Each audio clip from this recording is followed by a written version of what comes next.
Hey there, curious minds! Ever wondered what people in medieval times ate for breakfast? You won't believe the bizarre foods that were on the menu back then. Welcome to Medieval Chronicles 1066 and our journey through the weird and wonderful world of medieval cuisine. Today, we're diving into the strange and fascinating foods that our ancestors consumed during the medieval period.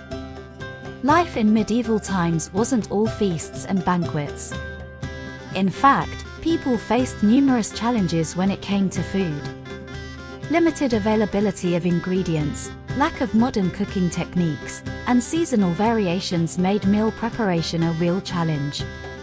Let's take a closer look at some of the most unusual and unexpected foods that graced the tables of medieval Europe. From strange combinations to exotic ingredients, medieval cuisine was truly a feast for the adventurous palate. One such peculiar dish was carcantris, a culinary marvel that combined the front half of a pig with the rear half of a capon, creating a mythical creature on the dinner table. Another intriguing concoction was spiced hippocras, a sweet and spiced wine that was believed to have medicinal properties. But perhaps the most shocking medieval food item was garum, a pungent fish sauce that was a staple in Roman and medieval cuisine.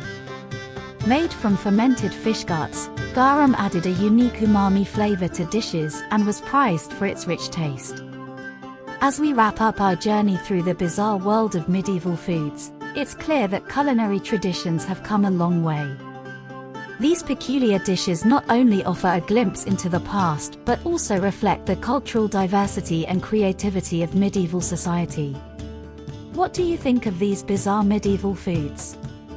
Share your thoughts in the comments below and don't forget to like and subscribe to Medieval Chronicles 1066 for more intriguing historical content. Until next time, stay curious and keep exploring the fascinating world of history.